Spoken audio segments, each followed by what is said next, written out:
السلام علیکم ورحمۃ اللہ وبرکاتہ۔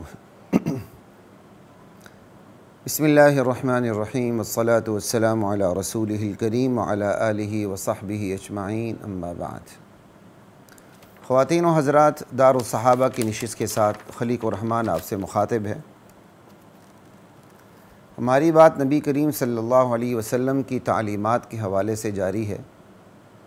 نبی علیہ السلام کی تعلیمات کا لازمی تقاضا یہ ہے صحابہ کے ایمان بھی محفوظ رہے، قرآن کریم بھی محفوظ رہے، اور نبی علیہ السلام کی جو تعلیمات ہیں اس کی آفاقیت کا لازمی تقاضا ہے کہ ان تعلیمات کی بنیاد نسل پر نہ ہو، اصل پر ہو، اسلامی تعلیمات پر ہو۔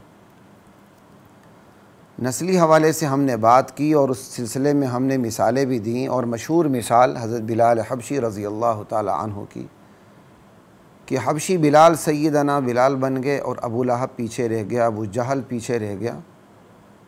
قریش کے بڑے بڑے دماغ، شاہ دماغ اسلام کے بارے میں درست فیصلہ نہ لینے کی وجہ سے پیچھے رہ گئے۔ اسی حوالے سے آج کی نشست ہے کہ دینی حوالے سے تو حبشی غلام سیدنا بلال بن گئے، رضی اللہ عنہ بن گئے، اور دنیاوی حوالے سے بہت سے شاہ دماغ اسلام کو قبول بھی انہوں نے کر لیا، اور بہت سے شاہ دماغوں نے اسلام کو قبول بھی نہیں کیا۔ اب ایک سوال اٹھتا ہے، یہ جو خاندانی حسب نسب ہے اس کی ویلیو کیا ہے اسلام میں؟ کہ یا یہ بالکل زیرو ہے، اس کی کوئی وقعت نہیں؟ اس حوالے سے نشست ہے، اور اس حوالے سے نبی کریم صلی اللہ علیہ وسلم کی بعض احادیث کا تذکرہ بھی ہوگا۔ چونکہ احادیث نبویہ اپنے اندر لامحدود پہلو رکھتی ہیں، ہم نے ایک ہی پہلو کو فوکس کر کے بات کرنی ہے کہ جو خاندانی حسب نسب ہے، خاندانی خصلتیں ہیں، خاندانی خوبیاں ہیں، کیا ان کی کوئی وقعت نہیں؟ اس حوالے سے بات ہوگی، لیکن اس کو فوکس کرتے ہوئے چونکہ ہم احادیث کو سامنے رکھ رہے ہیں تو اس احادیث میں جو مختلف پہلو ہوں گے انشاءاللہ ہم ان پہلوؤں پر بھی بات کریں گے، اللہ تعالیٰ نے چاہا تو۔ صرف ایک سوال کے جواب کو ہی آپ سامنے نہ رکھیں، بلکہ جب ہم حدیث کا ذکر کریں گے تو حدیث کے اندر جو مختلف پہلو ہوں گے اس پر بھی انشاءاللہ بات ہوگی۔ پہلے حدیث کا مختصر ترجمہ، اس کی ترجمانی تشریح، اس کے بعد حدیث کی کچھ نکات پہ انشاءاللہ بات ہوگی۔ عن ابی ہریرہ رضی اللہ تعالی عنہ قال قیل للنبی صلی اللہ علیہ وسلم، حضرت ابو ہریرہ رضی اللہ تعالی عنہ فرماتے ہیں کہ نبی کریم صلی اللہ علیہ وسلم سے سوال کیا گیا،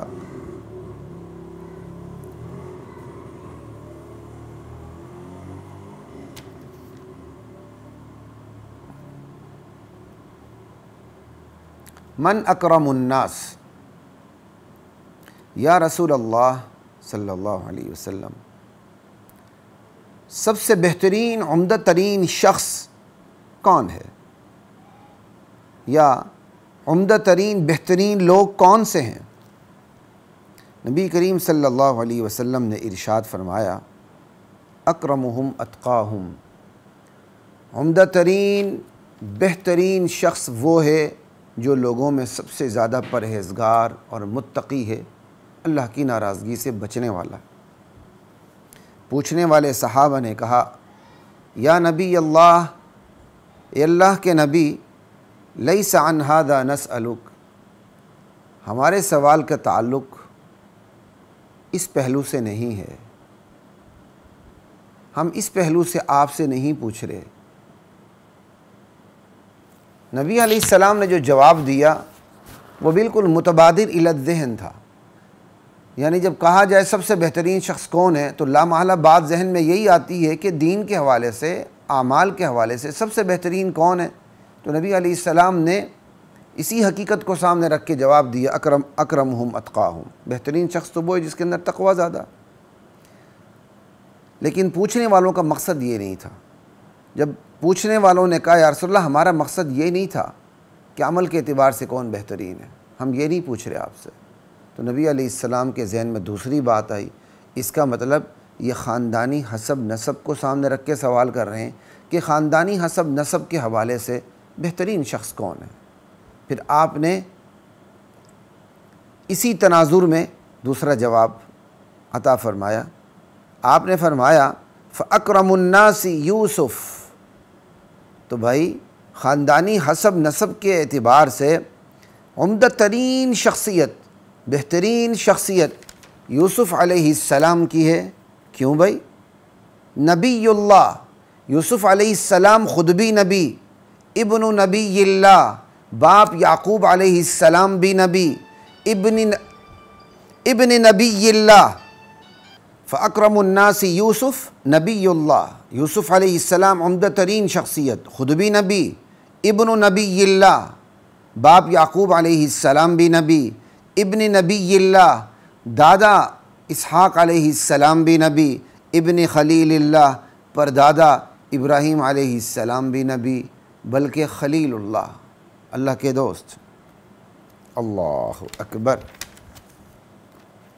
اب یہ وہ فضیلت خاندانی حسب نسب کے حوالے سے جو نبیوں میں سے کسی نبی کو حاصل نہیں کہ 4 نسلیں مسلسل نبی ہیں.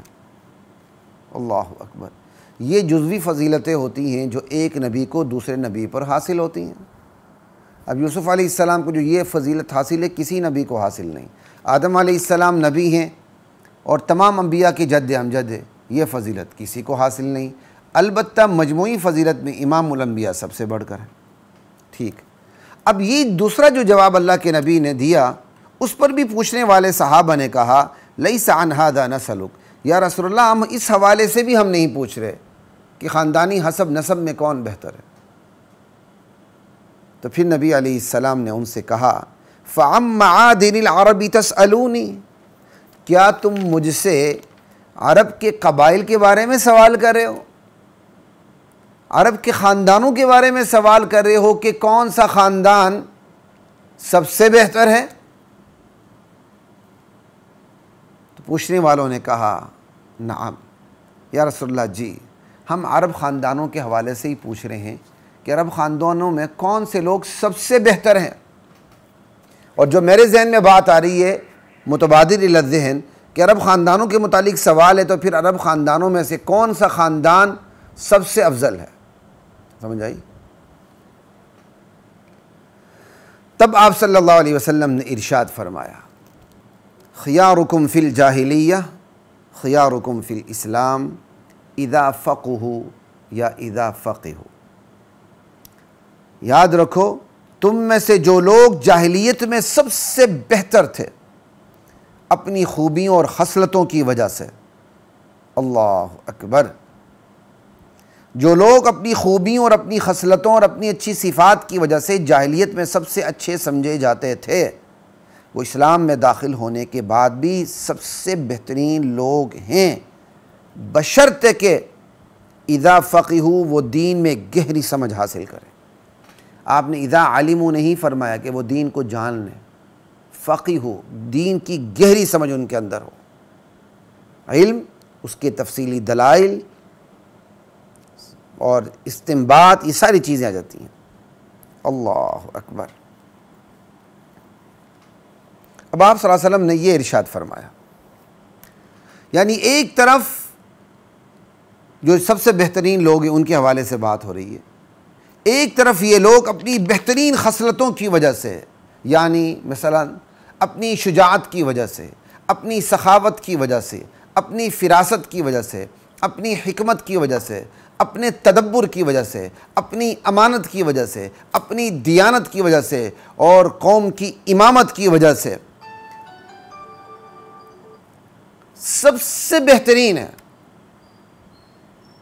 تو دوسری طرف دین میں داخل ہونے کے بعد بھی چونکہ انہی صفات کے مالک ہیں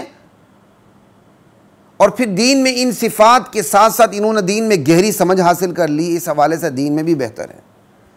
ایک طرف اپنی صفات کی وجہ سے بہترین، دوسری طرف دین میں گہری سمجھ حاصل کرنے کی وجہ سے بہترین.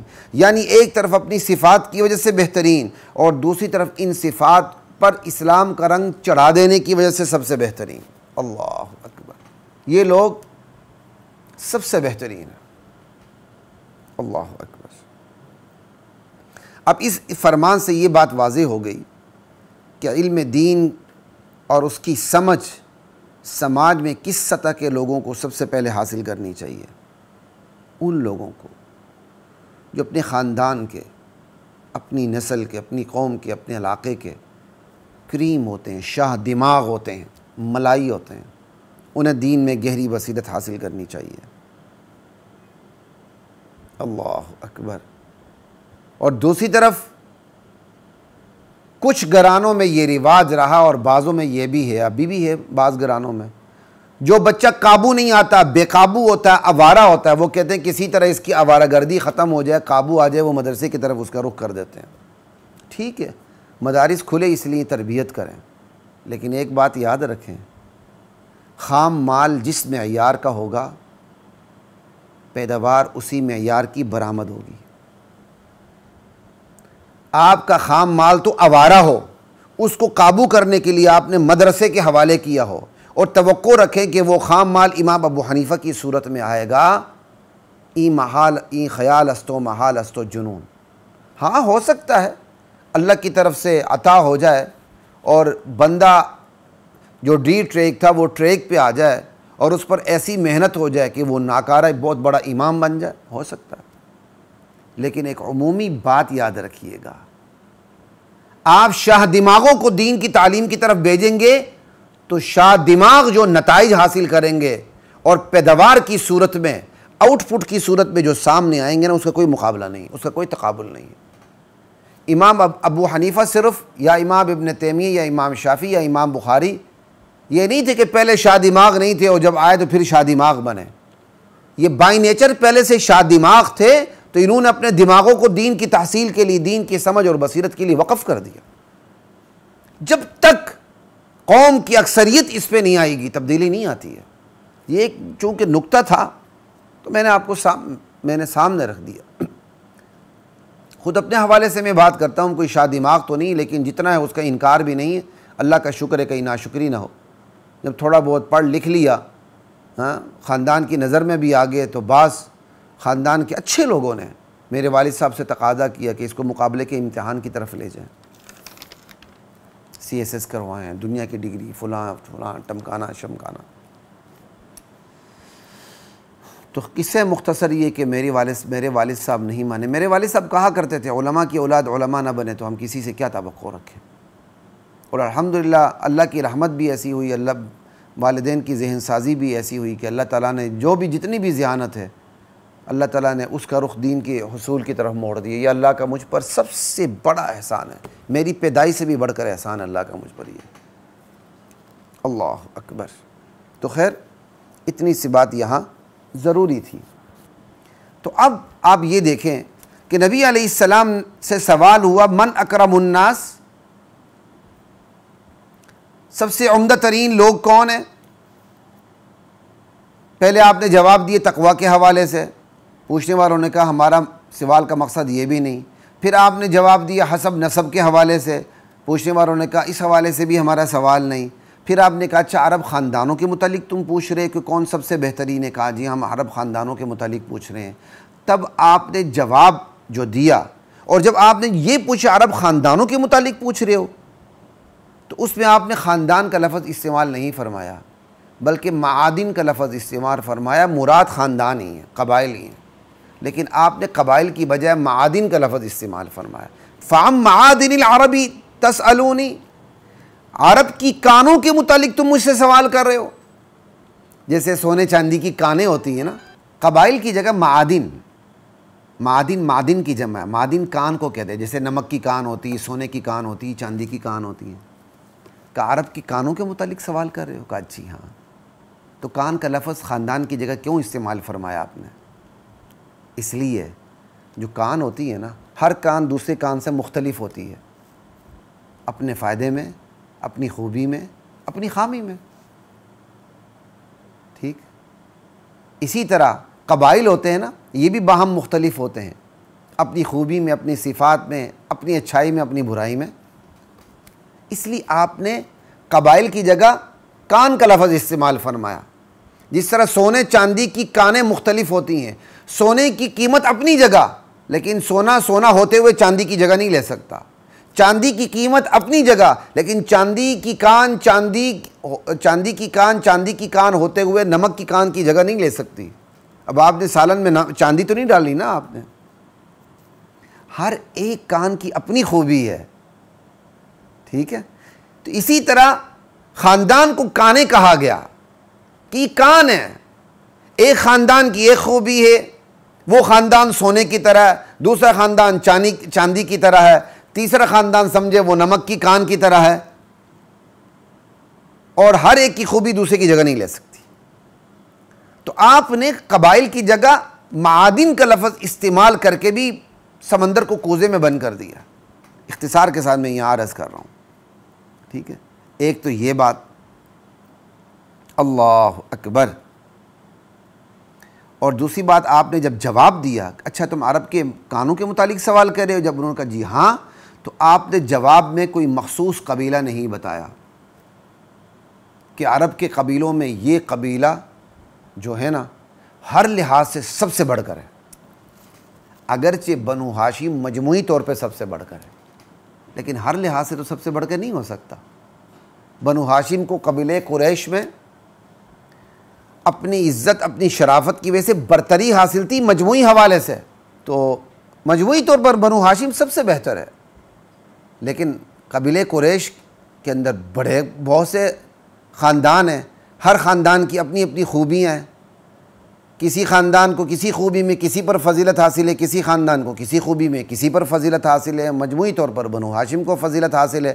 تو آپ نے یہاں سوال کیا گیا عرب خاندانوں میں سے سب سے بہترین لوگ کون سے ہیں، تو آپ نے مخصوص قبیلے کا نام نہیں دیا، ورنہ اس سے پتہ چلتا، کسی کے ذہن میں بات آتی کہ یہ خاندان ہر لحاظ سے ہر خوبی میں سب سے بہتر ہے.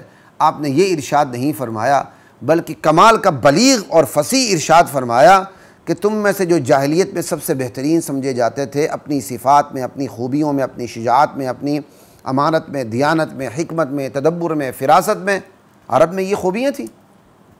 ٹھیک. تو یہی لوگ اسلام میں داخل ہونے کے بعد سب سے بہتر ہوں گے.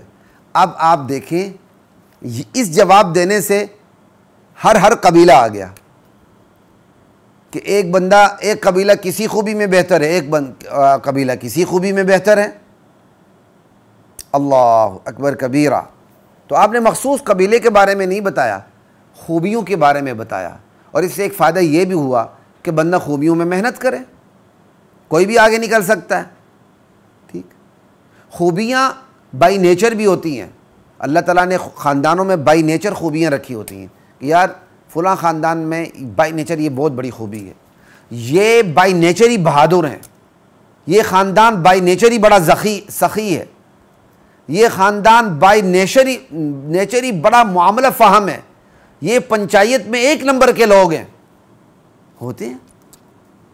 خوبیاں بائی نیچر بھی ہوتی ہیں، طبی بھی ہوتی ہیں، اور خوبیاں فرد کی ہوں یا قبائل کی ہوں، خاندان کی ہوں، کسبی بھی ہوتی ہیں کہ بندہ محنت کر کے ان خوبیوں کو اپنا لیتا ہے. ایک بندہ کنجوس ہے، اب وہ سخی بننا چاہتا ہے، اپنے اوپر بوجھ ڈال کے وہ اللہ کے نام پہ دینا شروع کر دیں، اس کی کنجوسی ختم ہو جائے گی، وہ سخاوت کی طرف پلٹ آئے گا. خوبیاں صحبت کی بنیاد پر بھی ہوتی ہیں. ایک بندہ بڑے خاندان سے تعلق نہیں رکھتا، لیکن بڑے خاندان کی، بڑے افراد کی اس کو صحبت حاصل ہے، وہ خوبیاں اس کے اندر انجیکٹ ہو جاتی ہیں. اللہ اکبر.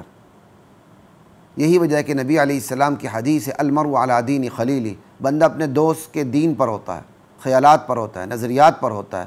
دوست بنانے سے پہلے دیکھ لو تم کس سے دوستی کر رہے ہو. یہی وجہ ہے کہ 19ویں سپارے میں جو جہنم کا نقشہ بیان کیا گیا قیامت کا، اس میں ایک یہ آیت بھی ہے یا لیتنی لم اتخذ فلانا خلیلا، کاش میں فلاں، ہائے میری کم بختی، ہائے کاش میں فلاں کو دوست نہیں بناتا. یا ویلتا لیتنی لم اتخذ فلانا خلیلا لقد اضلنی عن الذکر بعد اذ جاءنی، میرے دوست نے مجھے نصیحت آنے کے باوجود مجھے گمراہ کر دیا. خوبیاں خامیاں بائی نیچر ہوتی ہیں. بندہ حاصل خود بھی کما بھی لیتا ہے اور صحبت سے بھی اس کے اثرات ہوتے ہیں. اور خوبیاں ایک دوسرے کے قائم مقام نہیں ہوتی ہیں، خوبیاں باہم مختلف بھی ہوتی ہیں اور ایک دوسرے کی جگہ نہیں لیتی. جس طرح سونا چاہے کتنا بھی اچھا ہو چاندی کی جگہ نہیں لے سکتا، چاندی کتنی بھی اچھی ہو سونے کی جگہ نہیں لے سکتی. دونوں کتنے ہی قیمتی ہوں نمک کی جگہ نہیں لے سکتے. نمک کتنا ہی اچھا ہو میٹھے کی جگہ نہیں لے سکتا. ہر پھول کی اپنی خوشبو ہوتی ہے اور ان خوبیوں کی وجہ سے برتری ثابت ہوتی ہے. جس طرح کانوں کی خوبیاں ہوتی ہیں، انسانوں کی، افراد کی، قبائل کی، خاندانوں کی، نسلوں کی خوبیاں ہوتی ہیں، خوبیوں سے برتری ثابت ہوتی ہے. کوئی اعلیٰ ہوتا ہے، کوئی اوسط ہوتا ہے، کوئی ادنا ہوتا ہے. پھر جو نبی علیہ السلام نے جو حدیث ارشاد فرمائی کہ تم میں سے جو جاہلیت میں بہترین تھے اپنی خوبیوں کی وجہ سے اسلام میں بھی بہترین ہوں گے، بشرطے کہ ان کو دین کی گہری سمجھ حاصل ہو. اس حوالے سے 4 تقسیمیں آتی ہیں کہ ایک لوگ وہ ہیں یا فرد ہیں، افراد ہیں جو جاہلیت میں بہترین تھے، اسلام میں آنے کے بعد بھی بہترین رہے، اسی ٹاپ لیول پہ رہے. یہ سب سے بڑے بہترین ہیں کیونکہ ان کو دین دنیا دونوں کا شرف حاصل ہو گیا. ایک یہ ہے کہ دور جاہلیت میں وہ کمتر سمجھے جاتے تھے، ان کے اندر خوبیاں نہیں تھی، بس کسی طرح اسلام میں داخل ہو گئے، یہاں بھی کمتر سطح پہ ہی رہے، آگے نہیں بڑھ سکے. یہ سب سے نچلی قسم ہے. ایک ہے دور جاہلیت میں بڑی خوبیوں والے تھے، اسلام میں داخل ہونے کے بعد، ایمان لانے کے بعد ہاتھ پہ ہاتھ رکھ کے بیٹھ گئے، بس اسلام قبول کر لیا اور اپنی صفات کو اسلام کے لیے انہوں نے استعمال نہیں کیا. مثال کے طور پر ایک شخص جاہلیت میں بڑا بہادر تھا لیکن اسلام میں آنے کے بعد غلط بہادری تو چھوڑ دی لیکن صحیح بہادری میں ہمیں جوہر بھی نہیں دکھایا، تو یہ درمیانی سطح کا بندہ ہو گیا. ٹھیک ہے. اسی طرح ایک بندہ ہے اسلام میں وہ کیا کہتے ہیں خاندانی حوالے سے بہت اپنی خوبیوں کے حوالے سے، یہ چاروں تقسیمات خوبیوں کے حوالے سے، خوبیوں کے حوالے سے اعلیٰ، خوبیوں کے حوالے سے ادنا اور خوبیوں کے حوالے سے متوسط. تو یعنی ایک تقسیم تو یہ بن گئی کہ خوبیوں میں اعلیٰ، اسلام میں بھی خوبیوں میں اعلیٰ. ایک تقسیم یہ بن گئی اسلام سے پہلے بھی خوبیوں میں ادنا، اسلام کے بعد بھی خوبیوں میں ادنا رہا. اور تیسری تقسیم یہ بن گئی اسلام سے پہلے خوبیوں میں اعلیٰ لیکن اسلام قبول کرنے کے بعد خوبیوں میں ادنا ہو گیا.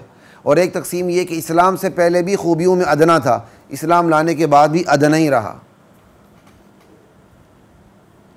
ٹھیک، یہ سب سے نچلی قسم ہو گئی. اور ایک ہے اسلام لانے سے پہلے خوبیوں میں ادنا تھا، اسلام لانے کے بعد خوبیوں میں اعلیٰ ہو گیا. جیسے بلال حبشی رضی اللہ تعالیٰ عنہ کو دیکھ لیں، اسلام لانے سے پہلے اس حوالے سے کہ خاندانی حوالے سے تو کوئی خوبی نہیں تھی نا، یعنی اسلام سے ہٹ کر ایک بات کر رہا ہوں، معاشرے کو سامنے رکھ کر ان کی حیثیت غلام کی تھی، اس سے زیادہ نہیں تھی. یعنی وہ معاشرے میں غلام کوئی ایسے باعزت سمجھے نہیں جاتے تھے، غلام تو غلام ہوتا ہے. لیکن اسلام قبول کرنے کے بعد انہوں نے وہ محنت کی کہ سیدنا بلال بن گئے. اللہ اکبر.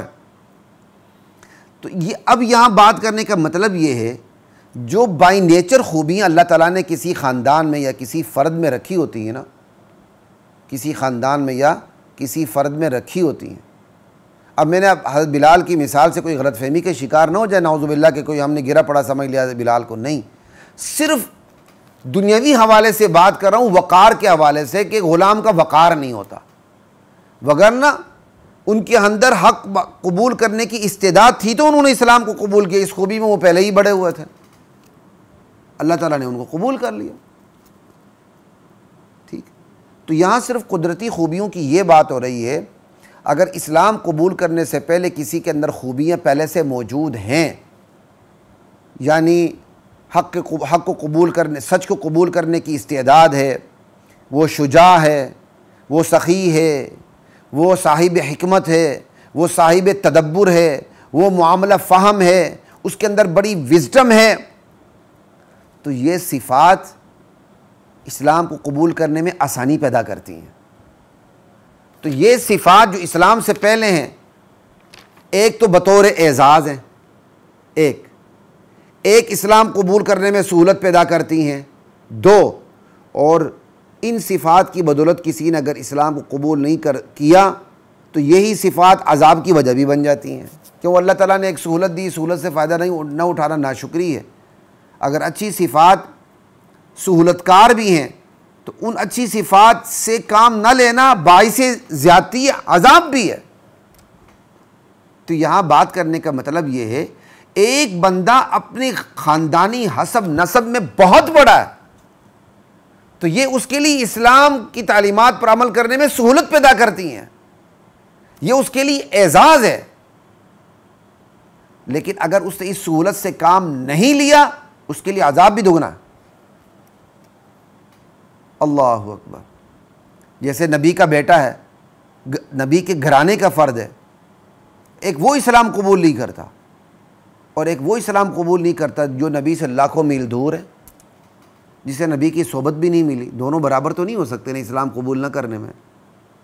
ایک دن رات نبی کی نبوت کو دیکھ رہا ہے، معجزات کو دیکھ رہا ہے، بینات کو دیکھ رہا ہے، پھر بھی اسلام نہیں لا رہا، اور ایک لاکھوں میل دور بیٹھا ہوا ہے، اس تک نبی کے آواز پہنچ رہی ہے، نمائندہ پہنچا رہا ہے، وہ ایمان نہیں لاتا، تو ایمان نہ لانے میں تو دونوں کافر ہو گئے، لیکن کفر کا مرتبہ برابر نہیں ہے۔ جو نبی کے گھر میں بیٹھا ہوا بندہ کو کافر ہے، وہ زیادہ بڑا کافر ہے۔ اگر اس بات کو زیادہ اچھے طریقے سے سمجھنا ہو تو وہ یہ ہے کہ قرآن کریم کے اندر اس 21ویں سپارے کی آخری آیات ہیں، اور 22ویں سپارے کا آغاز جہاں ہونے لگتا ہے آخری رکوع ہے، 21ویں سپارے کی آخری آیت پڑھنے لگا ہوں۔ یا نساء النبی، اے نبی کی عورتوں، بیویوں، من یأتی منکن بفاحشۃ مبینۃ یضاعف لها العذاب ضعفین، اے نبی کی بیویوں تم میں سے کوئی اگر بےہودگی پر اترا ہے تو یاد رکھنا اس کے لیے عذاب بھی دگنا ہے، اور تمہیں عذاب دینا اللہ کے لیے بہت آسان ہے۔ وَكَانَ ذَلِكَ عَلَى اللَّهِ يَسِيرًا۔ دیکھیں نبی کی ازواج کا مقام کیا ہے کہ وہ امت کی مائیں ہیں، امت ان سے نکاح نہیں کر سکتی، لیکن اگر خود بالفرض و تقدیر وہ بھی اگر کسی بےہودگی پر اتر آتی تو ان کے لیے عذاب دگنا ہوتا۔ یہ قرآن کی آیات ہے، قرآن کے الفاظ بتا رہے ہیں۔ تو اچھی خاندان سے ہونا، اچھی حسب نسب سے ہونا، اچھی صفات اور اچھی خوبیوں کا مالک ہونا، یہ اعزاز بھی ہے، یہ اسلامی تعلیمات کو قبول کرنے کے لیے سہولت بھی ہے، لیکن کوئی اگر یہ کام اس سے نہ لے تو یہ باعث زیادتی عذاب بھی ہے۔ اللہ اکبر۔ لیکن ان خوبیوں کا نہ ہونا کہ ایک بندہ اسلام قبول کرنے سے پہلے ان اچھی اچھی صفات کا مالک نہیں ہے تو اسلام قبول کرنے کے لیے رکاوٹ نہیں ہے، یہ بیریئر نہیں ہے۔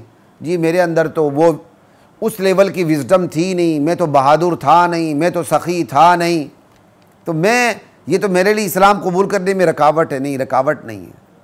یہ کہہ سکتے ہیں کہ جو سہولت اچھی صفات والوں کو حاصل ہیں وہ ایسے شخص کو حاصل نہیں ہے، لیکن یہ نہیں کہہ سکتے کہ یہ اسلام قبول کرنے میں رکاوٹ ہے۔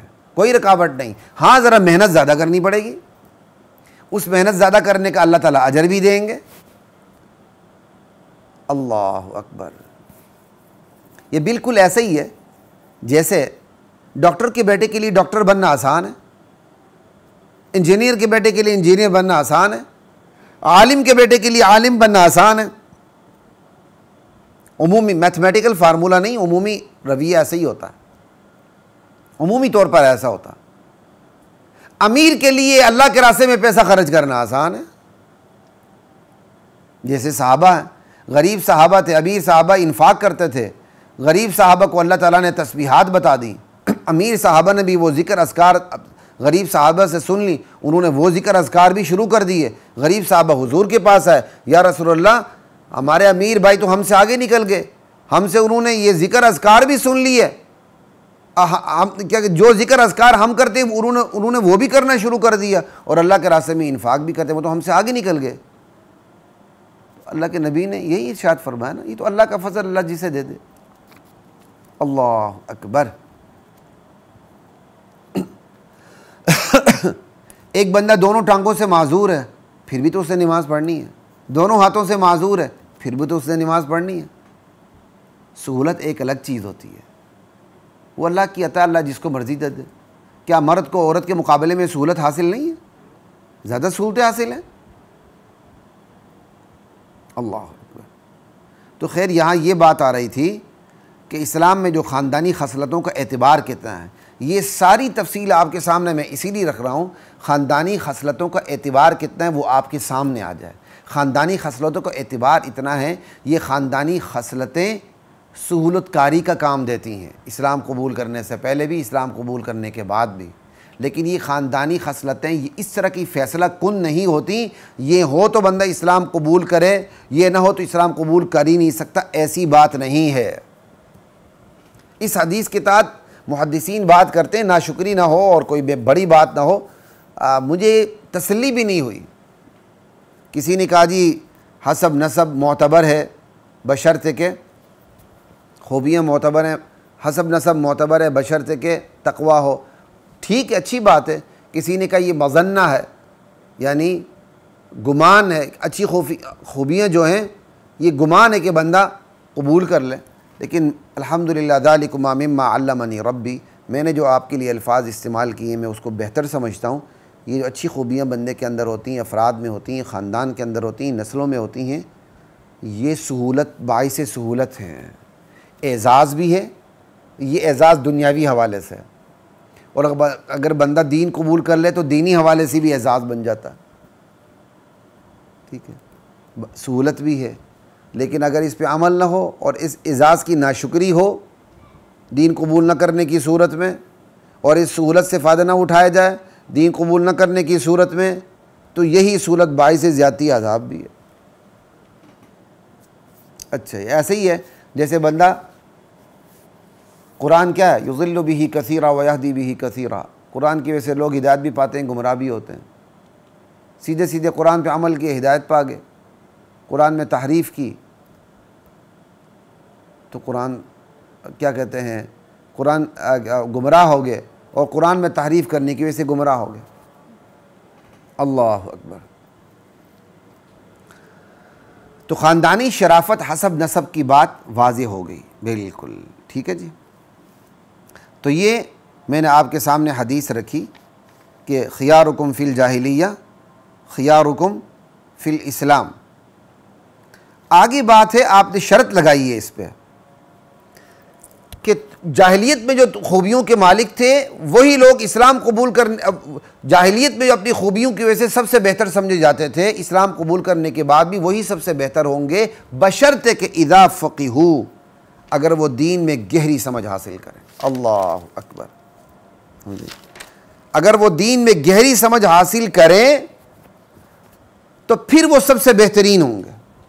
اب یہ اذا فقہوا کا لفظ ہے، ایک طرف یہ فرمان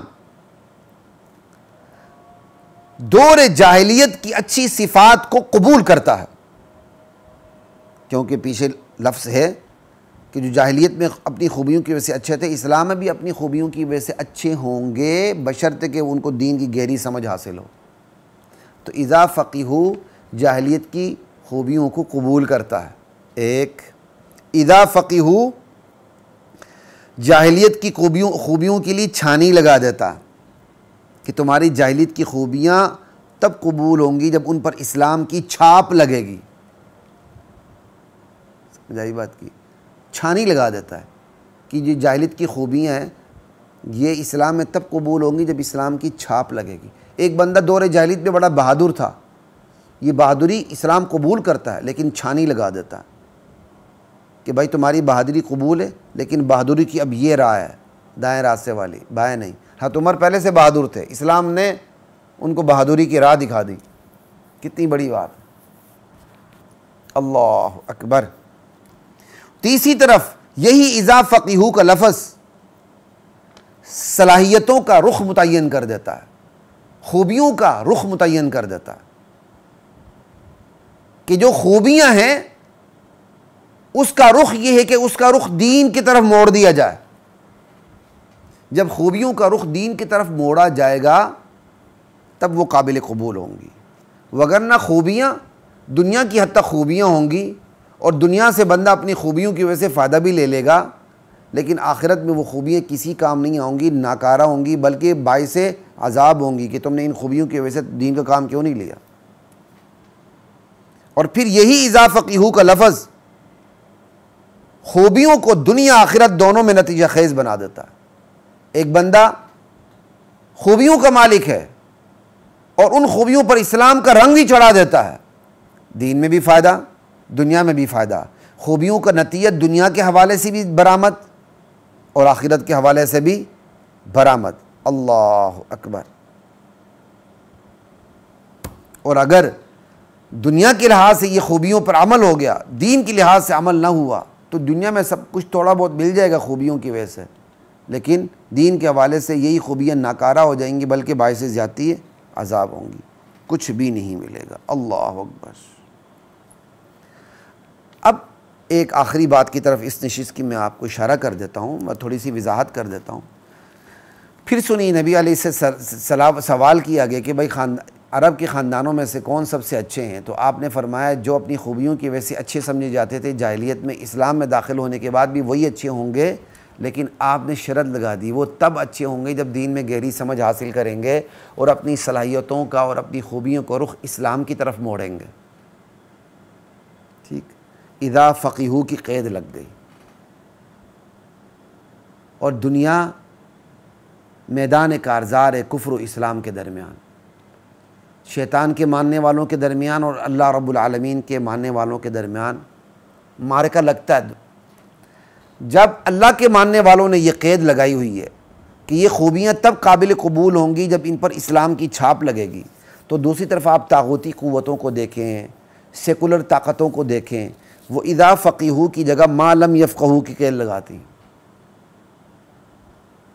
انسان کے اندر بہت سی خوبیاں ہوں، بڑی وزڈم ہے، بندہ بڑا شادماغ ہے، بڑا صاحب تدبر ہے، بڑا معاملہ فہم ہے، بڑا صاحب حکمت ہے، لیکن کوئی سیکولر بندہ اس کے اندر دین کی رمق دیکھ لے نا تو اس کی وہ ساری خوبیوں کو نظر انداز کر دیتا ہے، پانی پھیر دیتا ہے، اور ایسے بندے کو کسی کرسی پہ آنے نہیں دیتا، صاحب اختیار کسی منصب پہ آنے نہیں دیتا، کسی ذمہ داری اور عہدے پہ نہیں آنے دیتا کہ یہ ہمارے سیکولرزم کے لیے خطرناک ہے، اس کو آگے نہ آنے دو۔ اس کے اگر اسے داڑھی نہیں بھی رکھی تو کہتے نہیں اس کے پیٹ میں داڑھی ہے۔ جیسے کہا جاتا ہے غالباً کہ بھٹو نے کہا تھا ضیاء الحق کے بارے میں اس کے پیٹ میں چھپی ہوئی داڑھی کو نہیں دیکھ سکا۔ انا للہ و انا الیہ راجعون۔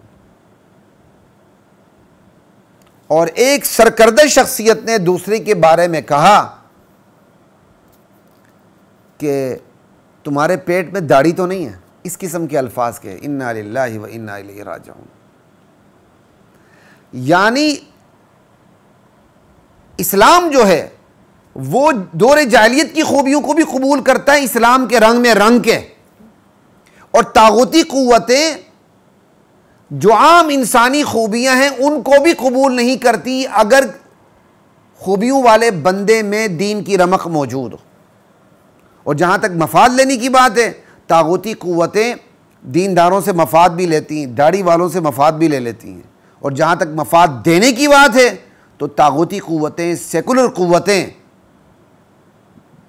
داڑھی والوں کو دور رکھتی ہیں، دینداروں کو دور رکھتی ہیں، مفاد کے قریب پھٹکنے نہیں دیتی، اور تمام خوبیوں کو نظر انداز کر دیتی۔ ان کے نزدیک سب سے بڑا گناہ یہی کہ اس بندے کے اندر دینداری ہے، اس کو قریب نہ آنے دو۔ اب ان تمام چیزوں کو سامنے رکھ کر نبی علیہ السلام نے جو ارشاد فرمایا اسے سنیں اور مزے لیں۔ نبی علیہ السلام سے سوال ہوتا ہے عرب کے خاندانوں میں سب سے بہترین لوگ کون سے ہیں، خوبیوں والے کون سے ہیں، سب سے اچھا خاندان کون سا ہے؟ آپ خاندان کا نام نہیں لیتے، خوبیوں کے حوالے سے فرماتے ہیں جاہلیت میں جو لوگ اپنی خوبیوں کی وجہ سے سب سے بہترین تھے، اسلام میں داخل ہونے کے بعد بھی انہی خوبیوں کی وجہ سے سب سے بہترین ہوں گے، بشرطے کہ دین میں گہری سمجھ حاصل کریں۔ ایک بندہ ایک خوبی میں بہتر ہے، دوسرا بندہ دوسری خوبی میں بہتر ہے، تیسرا بندہ تیسری خوبی میں بہتر ہے۔ اسلام قبول کرنے کے بعد انہی اپنی اپنی خوبیوں میں بہتر ہوں گے، بشرطے کہ دین کی گہری سمجھ حاصل کریں، اپنی خوبیوں کا رخ اسلام کی طرف موڑ دیں۔ انشاءاللہ اسی پہ ہماری بات جاری ہے۔ جو اللہ کے نبی نے لفظ استعمال فرمایا تھا قبائل عرب کی بجائے معادن العرب کا، تو اس معادن سے کیا کیا چیزیں کچھ تھوڑی سی سامنے آتی ہیں جو اللہ تعالیٰ نے مجھے بتائی ہیں، میں آپ کو بھی بتا دوں گا انشاءاللہ اگلی نشست میں اللہ تعالیٰ نے چاہا۔ تب تک کے لیے اجازت دیجیے، السلام علیکم ورحمۃ اللہ وبرکاتہ۔